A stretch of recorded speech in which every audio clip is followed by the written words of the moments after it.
Bueno, ya está con nosotros el economista César Adario Soljansic. ¿Qué tal, César? ¿Cómo estás? ¿Qué tal, Jorge? Qué gusto estar en tu programa, estar en nuestro país, que dicho sea de paso, cada día más hermoso, y un placer que me des el tiempo para conversar contigo. Hoy te vimos por todas partes en los medios. ¿Por qué? Porque, para explicarle a la audiencia, el doctor César Adario Soljansic es vicepresidente regional de Exxon Latam para Centroamérica y el Caribe, y va a participar mañana en su exposición. Mañana es tu exposición, ¿verdad? Así mismo, el mediodía. En el Foro Latinoamericano de las Ideas. Este foro que es la secuela de la Cumbre de la Misión Presidencial Latinoamericana, un evento bianual que se lleva a cabo en diversos países de la región con el fin de contribuir al diálogo político más allá de las ideologías para generar mejores condiciones para los consensos necesarios en la región. Y este año el evento busca aportar a la sociedad del conocimiento, la experiencia, reflexiones y propuestas que enriquezcan el avance de Latinoamérica.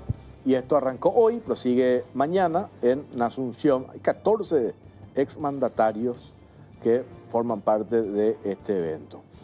En Exxon Latam, acercando proyectos y capitales, el doctor César Adario Soljansic es vicepresidente. Su especialidad de esta firma es acercar los capitales intensivos a los proyectos públicos y privados, además de manejar un amplio abanico de servicios financieros que incluyen consultoría financiera, estructuración de deuda en el mercado primario y también investigaciones. Y el otro elemento que me parece muy importante, y por eso también lo invitamos y queremos charlar con él, César Adario forma parte del equipo de asesores económicos del presidente Nayib Bukele, de El Salvador. Y a propósito, el gobierno de Bukele ha implementado medidas económicas muy significativas y que nosotros preparamos un informe como de manera a introducir, y a la vuelta ya vamos a charlar con nuestro invitado. A ver el informe.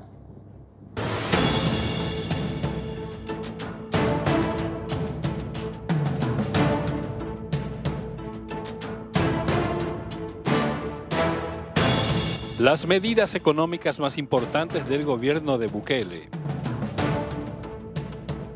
A través de una serie de medidas anticrisis, el gobierno de El Salvador, con el liderazgo del presidente Nayib Bukele, logró mantener un efectivo control del costo de la vida, evitando que la economía doméstica de los salvadoreños se vea afectada ante la inflación mundial, provocada por el alza internacional de precios del petróleo y el conflicto entre Ucrania y Rusia. El presidente de El Salvador, Nayib Bukele, es conocido por su duro combate a las pandillas mediante construcción de cárceles y medidas extremas para desalentar a estas organizaciones criminales. Pero además de ello, también el mandatario se abocó de lleno a mejorar la economía de su país. En ese sentido, Bukele implementó medidas anticrisis ante la inflación mundial, de modo a garantizar las condiciones económicas de la población, como también el comercio y la cadena de suministros, al reducir los costos de producción, logística y aranceles.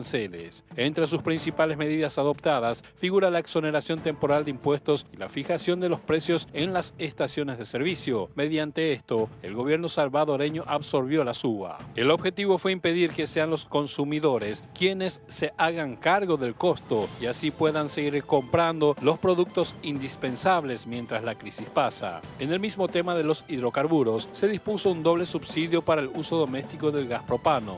Desde que se pusieron las medidas en marcha, el Ministerio de Economía agilizó la incorporación de miles de nuevos hogares a la lista de beneficiarios del subsidio focalizado. Y además, el gobierno donó harina a los panaderos. Así también, el paquete de medidas incluyó la facilitación de las compras desde el exterior, tanto de alimentos como de otros bienes que son esenciales para elaborarlos, concentrado animal e insumos agrícolas. Además, dispuso que el fisco sacrifique ingresos al exonerar de tributos las importaciones. El presidente Bukele se anticipó a la crisis mundial por la inflación y con su rápida actuación posibilitó que los bolsillos de las familias salvadoreñas no se vean perjudicadas. Según su ministra de Economía, María Luisa Allende, las estrategias gubernamentales de Bukele permitieron que el país registrara crecimiento histórico. Estas ayudaron a la estabilización de los precios de los combustibles, el gas, la energía, así como la eliminación de impuestos a productos de la canasta básica. la criptomoneda. Por otro lado, es sabido que el gobierno de El Salvador apostó de lleno en la criptomoneda, la cual se convirtió en una moneda de circulación legal en ese país en septiembre del 2021. Pero no se quedó en eso, sino que a principios de enero aprobó la ley de emisión de activos digitales para que los inversores extranjeros se acerquen a hacer negocios con activos digitales. El Salvador es el epicentro de la adopción del Bitcoin y por lo tanto de la libertad económica, la soberanía financiera, la resistencia a la censura y la riqueza inconfiscable, había dicho Bukele al respecto. Esta y otras decisiones revolucionarias son las que caracterizan al joven presidente salvadoreño, quien demostró a sus detractores que durante los momentos difíciles se deben tomar medidas importantes.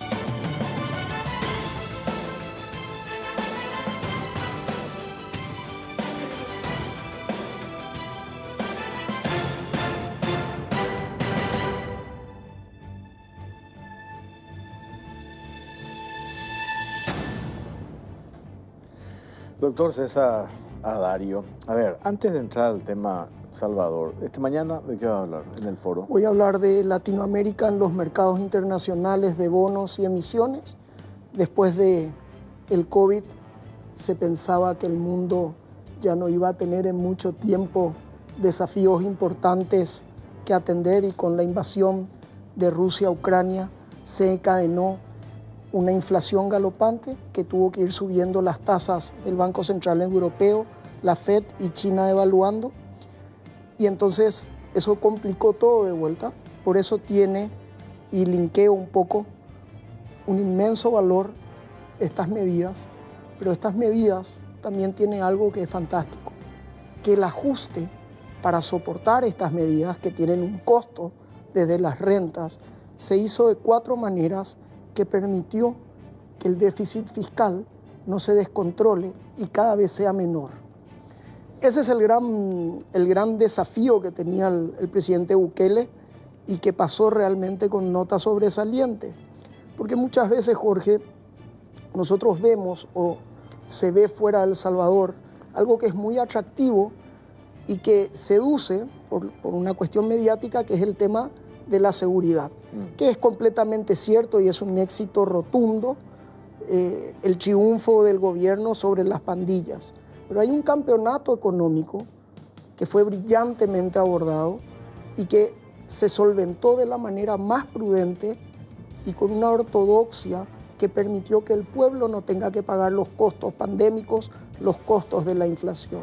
Y eso es lo interesante. A ver, es interesante esta mirada que vas a dar mañana en este foro, ¿verdad? Donde están, agrega cuánto, creo que 14, si no me equivoco, exmandatarios, ¿verdad? Recién leíamos cuál es la intención de este foro. Pues independientemente de eso, no sé si vale la pena, pero ¿cómo llegaste a ubicarte y a estar allí en la línea directa con el presidente Bukele y formar parte de ese equipo de asesores en materia económica? ¿Cómo César Adario llega a trabajar con el presidente de El Salvador? Sí, yo trabajo en una firma que es un gigante de los mercados, que es Exor, que tiene hecho 65 emisiones a lo largo de 13 países, 40.000 millones de dólares, operaciones en Paraguay, que te menciono para después retrotraernos a lo que muchas cosas que se hicieron en El Salvador sale de un laboratorio que se hizo en el Paraguay 30 años atrás, como la recompra de bonos, que no es nada más y nada menos que la operación Finelli trasladada a otro país.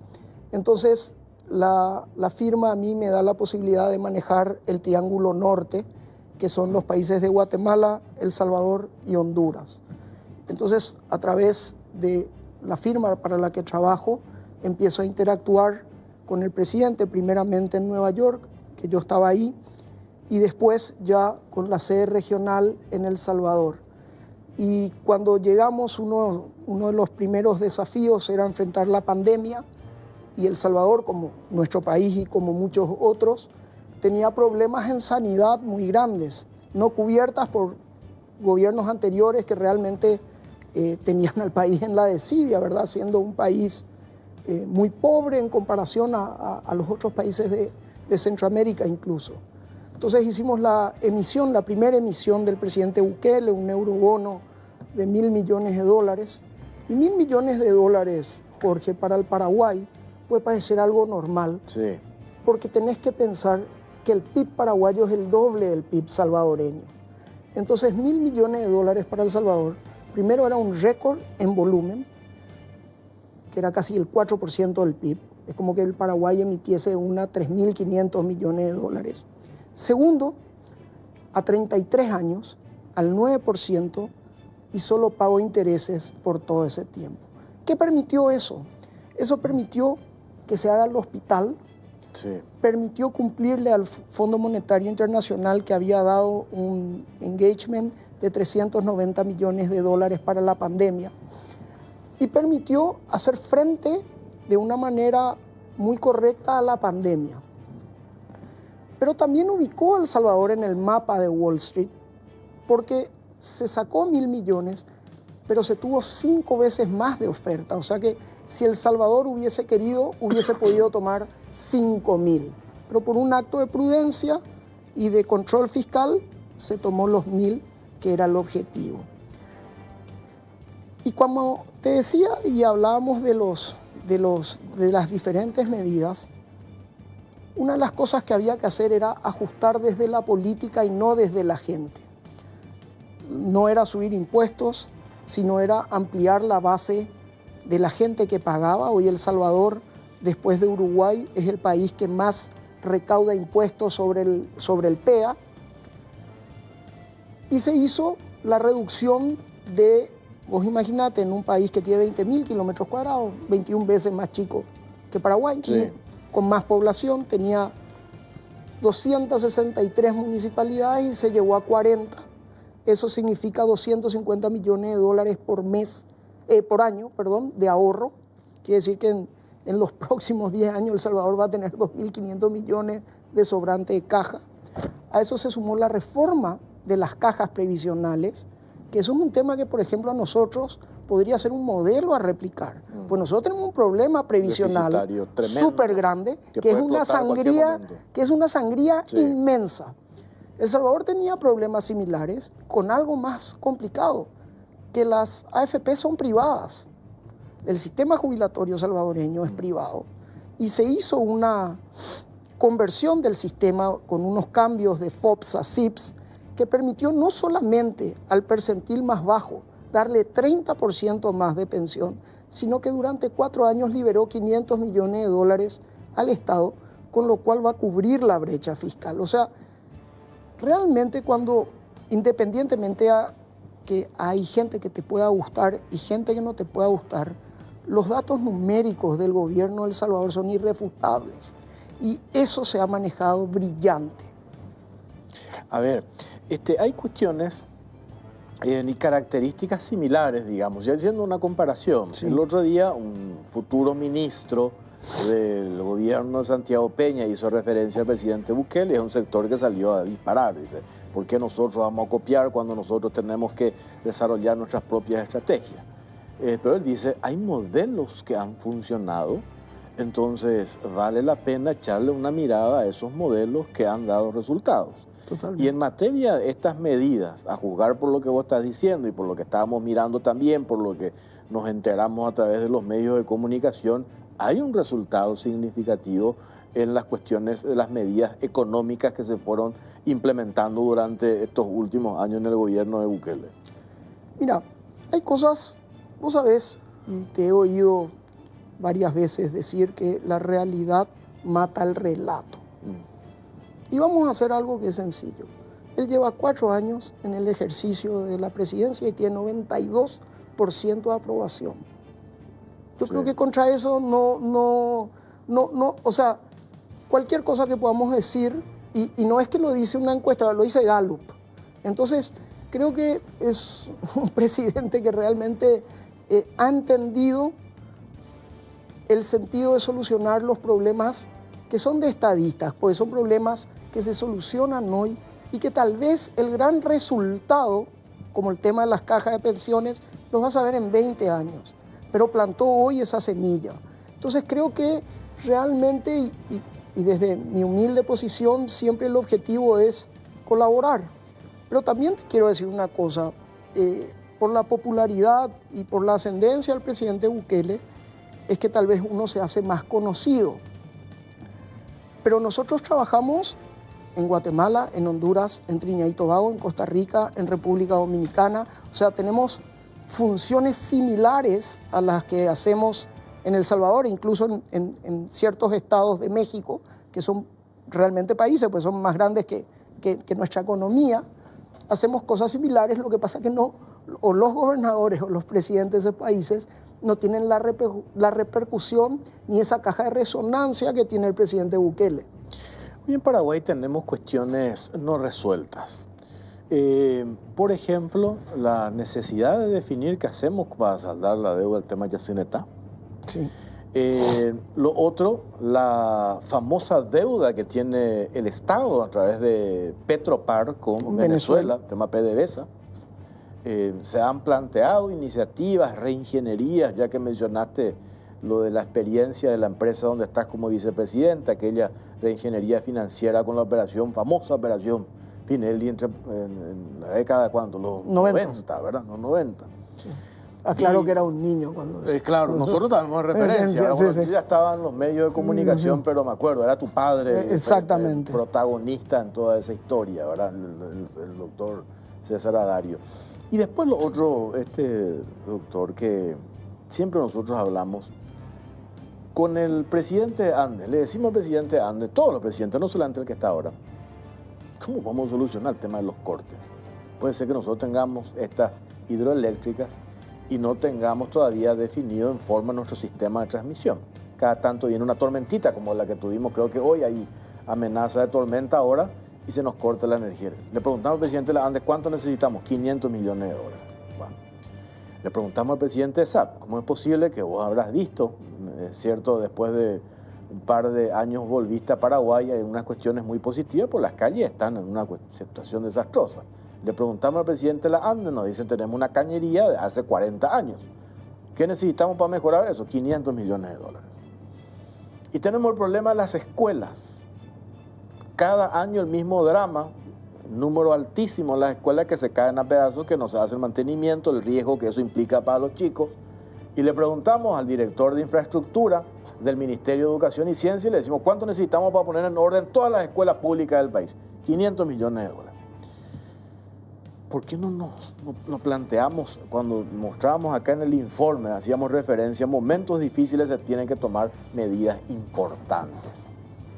Yo decía, le dije inclusive en un programa hace 2 fines de semana atrás al futuro ministro de Hacienda, al doctor Carlos Fernández Baldovino, vamos, si tenemos todavía la capacidad de endeudarnos en serio, pues hagamos en serio y planteemos estas soluciones de raíz.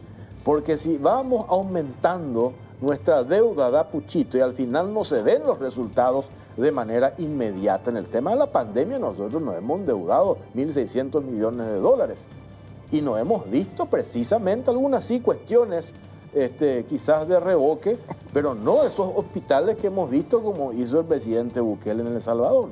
O sea, pongo nomás como ejemplo la necesidad de hoy replantear esto, de hablar en serio. Hoy hay un problema en el Ministerio de Hacienda, que el futuro ministro de Hacienda dice, nuestro déficit fiscal es real.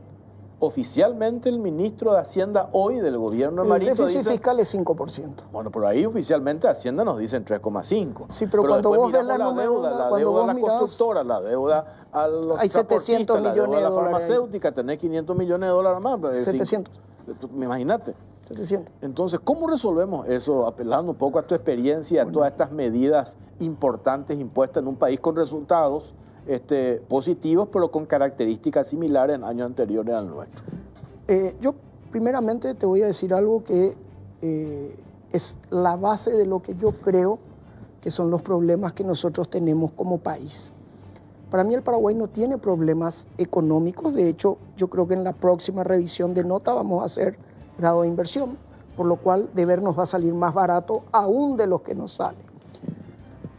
Técnicamente nosotros somos grado de inversión porque cuando vos ves las tasas de las emisiones de los grados de inversión son similares a lo que Paraguay emite. Nuestro problema es político y de consenso.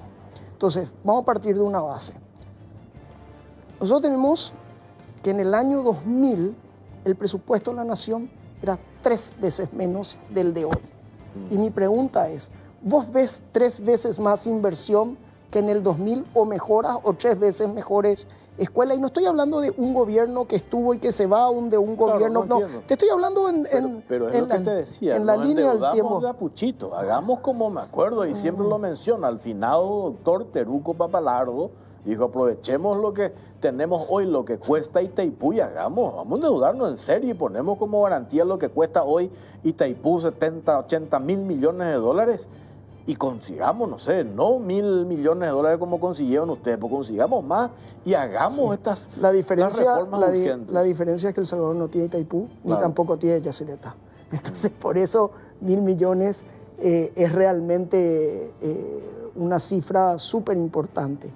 Yo te dividiría por pasos. Yo creo que el déficit fiscal es una cuestión del gasto público y de calidad del gasto público, que ya viene siendo una bola de nieve, que eso es lo peligroso. Ya tenemos una costumbre del último periodo de tiempo de estar usando la tarjeta para vivir, y eso debe ser cortado. Lo segundo, que yo creo, lo que vos decís de la ANDE, de ESAP, yo no creo que ahí necesites deuda pública. Yo creo que perfectamente esas empresas, contra sus flujos, o sea, contra el dinero que cobran por el servicio, y te digo, pues nosotros en varios países, no solo El Salvador, porque no quiero ser tan reiterativo y también soy parte interesada, o sea, porque mi empresa a la que trabajo ahí funciona muy bien, pero te digo, en otros países, como los que te nombré, las empresas, por ejemplo, de la luz, te doy un caso típico, un cliente, el ICE de Costa Rica, no saca deuda pública. Lo que hace es, dice, a mí me entra como un descuento de sueldo de planilla, abre un SPV, que es una especie de fideicomiso en Nueva York, manda sus ingresos ahí, se le quita la porción de cuota a la deuda y vuelve el ingreso. Te lo dice muy burdamente, pero eso hace que la empresa, contra sus flujos, pueda recibir el dinero sin que suba tu deuda pública, porque es una empresa de la autónoma, de la autártica o de la empresa estatal.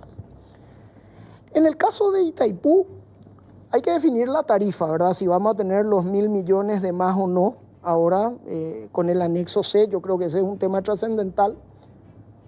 Personalmente, en lo que yo creo, Jorge, yo creo que nosotros no podemos ver Itaipú como lo hemos visto toda la vida, en algo rentista. Tiene que ser para desarrollo, y la energía está para usarse, no para vender, para que el otro se desarrolle. Pero sí creo que, por ejemplo, nosotros tenemos un montón de royalties que van a ineficiencias y que se pierden en el camino, que con creando una dirección de obras municipales, te entra 500, 600 millones de dólares que vos puedes deber 5.000 millones contra eso. ¿Por qué? Porque tenés el repago y como vos decís, puedes hacer un país en serio con la infraestructura necesaria. Yo creo que realmente los problemas del Paraguay son fáciles y no requieren de mayor sofisticación más que copiar lo hecho. Nos encantaría poder ayudar y hacer.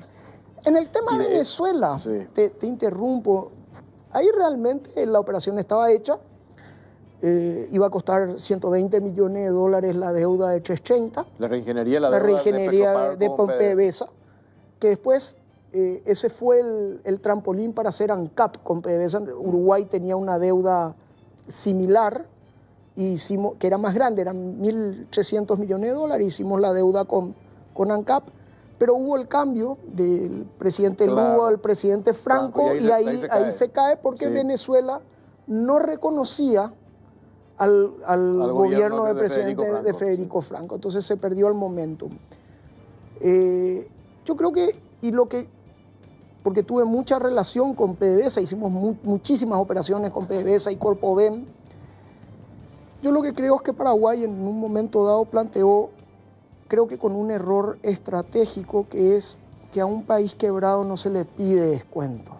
y nosotros íbamos a un descuento directo cuando habían otros mecanismos que se podían encontrar el descuento generándole un beneficio contable a PDVSA que no se utilizó, o que la segunda parte no se utilizó, para ser sinceros.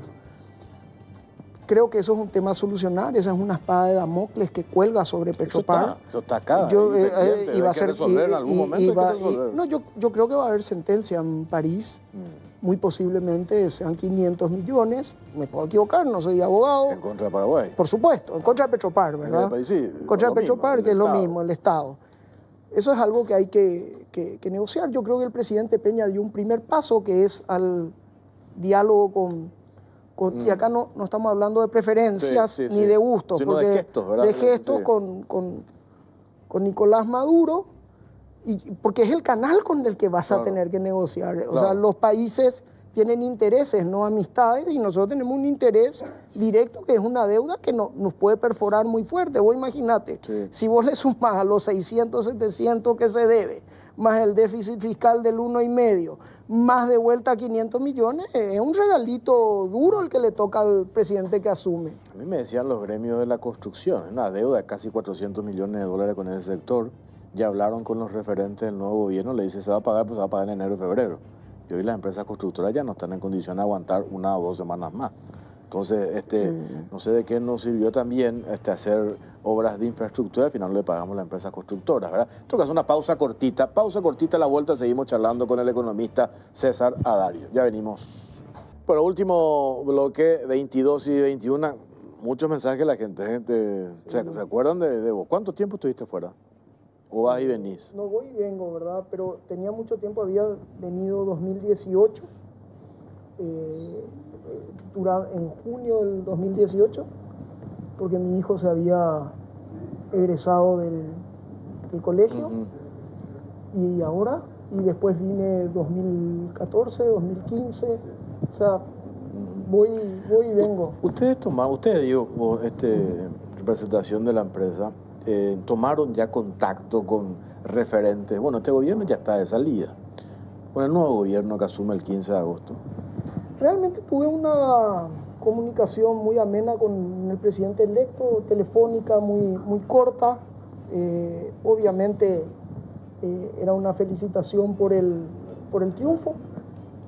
También tuve un breve contacto, más que nada por bilateralidad, con algunas otras personas, pero sí, estamos súper abiertos. Obviamente que Paraguay es un país de potencialidades. A mí me gusta el perfil del presidente nuevo, o sea, creo que es una persona que tiene las capacidades, y no te digo las capacidades desde el punto de vista de los estudios, eso, porque hay mucha gente, hay mucho talento en nuestro país, pero él ya estuvo en el Estado, fue ministro de Hacienda, entonces conoce muy bien la botonera de cómo mover los resortes, y eso te ahorra una curva de aprendizaje súper larga. Creo que va a poder tomar acciones más rápidas, más concretas, porque conoce la administración de lo que es un gobierno. Y aparte el discurso de campaña de Santiago Peña y su equipo, a ver, no hay tiempo que perder a partir del 15 de agosto, no hay tiempo que perder en las rencillas políticas, no hay tiempo que perder en pensar por lo menos en pasar factura al enemigo político, porque ya hablamos por un lado del déficit fiscal y por otro lado esa propuesta de campaña, generación rápida de 500.000 puestos de trabajo, y el problema hoy en Paraguay es un problema económico, no hay plata en el bolsillo de la gente. Entonces, ¿en qué condiciones se toma? ¿Verdad? Viene con ¿cuál va a ser el margen de operatividad que va a tener? Hablamos con el futuro ministro del Interior. Necesitamos dotar de más recursos humanos a la policía. Vamos a triplicar el INSE. ¿Cómo estamos de recursos? Hablamos con el futuro ministro de Salud. Hoy el presupuesto del Ministerio de Salud, $1.000 millones, 50% se le debe a las empresas farmacéuticas. ¿Y cómo vamos a llevar adelante las políticas sanitarias que se pretenden implementar a partir del 15? Hablamos con Claudia Centurión, futura ministra del MOPC, tiene la deuda con las empresas constructoras. ¿Cómo vamos a llevar adelante materia presupuestaria? ¿Verdad? Entonces, Por eso es interesante escuchar experiencias en otros países donde, reitero, perdón que insista con esto, algunas similitudes, y si lo que funcionó, si nosotros podemos implementar, yo digo, pues, ¿cuál es el problema? ¿Verdad? Y sobre todo que muchos de los laboratorios de ideas han surgido acá. O sea, la solución de la deuda de Yacyretá, que lleva 300.000 años, que no se termina de acordar, sí, que hubo una firma de Macri Cartes, pero después el Congreso argentino no lo refrendó y está ahí en esa nebulosa. O sea, muchas cosas que nosotros hemos preparado y hemos tratado de hacer a lo largo de los años. Tenemos la suerte de haber hecho muchísimas cosas y como todo en la vida hay otras cosas que no. Pero personalmente creo que en el Paraguay hay una gran ventaja, que es el acceso al crédito internacional que el país goza. Que eso sí es una diferencia tal vez con otros países que no tienen esa línea que el Paraguay la tiene. Por lo cual, este tipo de problemas a priori o de inicio podrían tener una salida rápida. No sé si tanto las inversiones de las empresas públicas, porque ya estamos hablando de un monto masivo, pero sí estas deudas flotantes que sí se va a poder dar salida.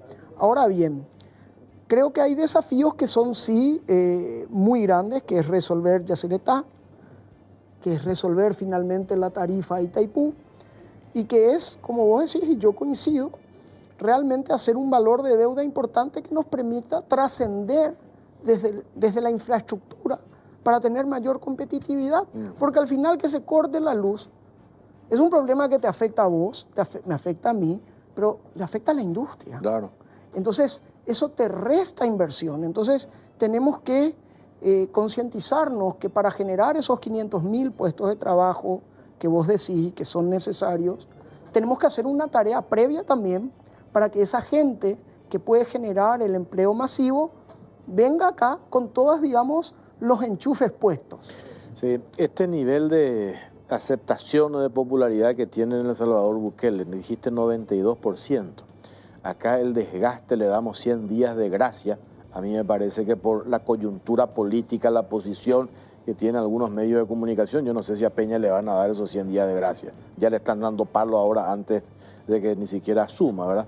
Entonces, por eso es importante concentrarse, tener una hoja de ruta, hacer los cambios radicales en los primeros 100 días de gobierno, porque después ese pico de popularidad va bajando. A no ser que apliques medidas así que respondan a las exigencias de la gente y puedas mantener tu nivel de popularidad, o medidas así mucho más notorias e inmediatas, como con algunos efectos colaterales, que no quiero hablar ahora de eso ahora, pero las medidas, no solamente en materia económica, sino en materia, por ejemplo, de seguridad, tuvo algunos efectos colaterales que tienen que ver con el tema de derechos humanos, etcétera, etcétera, pero no va a ser fácil para Peña a partir del 15 de agosto. Hoy me hacía una pregunta y te cambio el rol, voy a ser por un segundo periodista.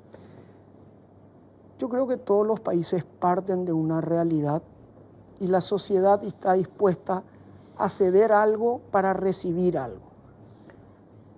Particularmente la situación en El Salvador era brutal, entonces la gente estaba dispuesta a ceder algo, lo cual yo estoy completamente de acuerdo, para tener un resultado que beneficie finalmente al país. Mi pregunta es si nosotros los paraguayos estamos dispuestos a esa cedencia para obtener la paz y la tranquilidad. No sé.